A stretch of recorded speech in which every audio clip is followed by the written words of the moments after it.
Hey everyone, welcome to Permit. In today's video, I'll walk you through a very simple demo of the capabilities of Permit, and then also we'll talk about some of the features that you can expect. Now, if you don't know, Permit is a full stack authorization as a service, meaning that we greatly simplify how you manage your authorization inside your team. Now, let's jump into our demo. What you can see in front of you is a very simple to-do app. Now, this to-do app allows us to create new tasks, and I'll do that in just a second. Check those tasks, edit them, delete them. But as a preamble to this whole demo, I'd like to let you know that in order to access this shared to-do app, I have logged in through an authentication provider called Auth0. Now, in this case, you can use any authentication provider of your choice with Permit, as long as they provide you with a JSON Web Token. When that new user session is created, it will all work seamlessly. Now, the other point that is very important to mention here is that we have a user that we have synced into Permit. So Permit knows about this user called Philip+5@permit.io. And then, of course, I have assigned this user an actual role, and in this case, the role is an administrator. Now, let's actually jump into this to-do app and create a new task. And I'm just going to call it new task 1. I'll create another one called new task 2, and another one called new task 3. And now what you'll see is that if I try to delete one of these tasks as an administrator, oops, I don't have the permissions to do so.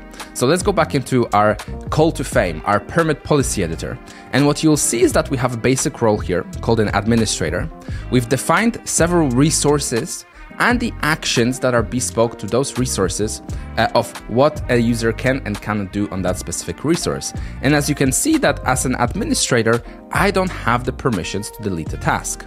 Now, in order to cover a very simple role-based access control policy, and this is an example of it, it's just as simple as just checking that box, saving those changes that updates that policy in real time, and then when I'm back into the application, and for example, in this case, I try and delete a task, suddenly I have the permission to do so. Now, like I said, this is a very simple example of a role-based access control policy, but what if we want our permissions to get a little bit more granular than that? Well, in that case, we have something that we defined within Permit called user sets and resource sets. And here what we've defined is our different resources, and marked by this sign, here we have something called a checked task, which is a resource set. Now, if I edit this resource set, what you'll see is that we have a very simple condition defined here, where we're saying that if a task is checked, or if a task has been checked, then that permission should allow us to, in this case, from the actions that we have defined, delete it. So if I remove that previous policy change that I've made, and I'll leave it like this, now what we can see from the administrator role that we defined, he cannot delete a task. However, once that task has been checked, he should now be able to delete it. So let's see that in action. We'll go back to our to-do app, and I'll just create a new task, 1, 2, 3, that's what I'm going to call it. And then let's try and actually delete this task. And as you can see, and as probably expected, well, we don't get the permission to do so. Now, what happens if we actually check this task? Well, now we're actually meeting the condition, and then suddenly if I delete it, well, now I have the permission to do so. And this is another example of a more granular permission, which we call attribute-based access control. Now, when it comes to enforcing Permit, it's actually very simple. There is specific ways you can enforce, but the most basic, simple check that you have to perform in your application code is the one that you can see currently on the screen. We have a permit.check function where you pass in 3 parameters. The first one is the unique user identity. This can be your whole JSON Web Token, some unique identity of the user that you extracted from the JSON Web Token that uniquely identifies that specific instance of the logged in user, an action that you're willing to perform, and the resource you're performing that action on. Now, this request will be sent to our PDP, our policy decision point, the microservice for authorization that we provide for you to deploy as a sidecar in your own architecture. And then that decision will be made, and therefore the result will come back saying whether the user has been permitted or has not.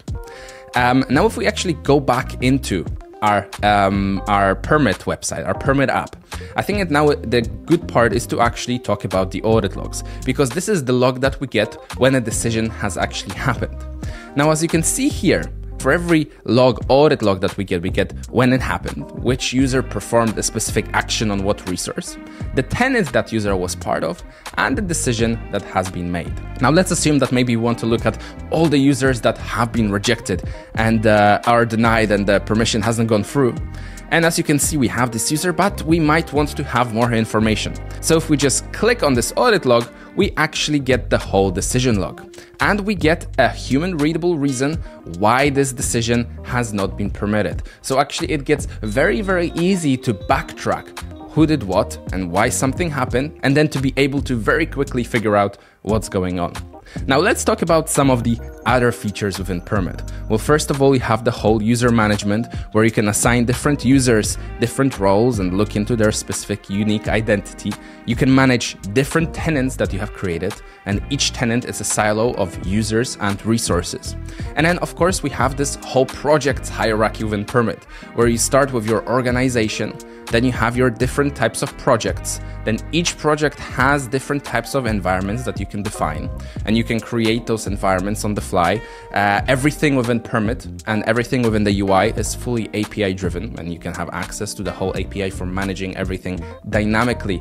Now I think in general, that is it for this very simple demo and overview of Permit. Of course, there's other things that we also provide, like full support for relationship-based access control and configuring those relationships within Permit. So if you have access to a group, which might be a folder, maybe you also derive access to all the files within that folder, and there'll be a separate video explaining all of Reback as well. Now, if you want to know more about Permit, we highly encourage you to join our Slack community, send us an email, and go ahead and ask more questions. We're more than happy to answer those for you. You'll be able to find all the links in the description below. And as for now, thank you for watching, and I'll see you in the community.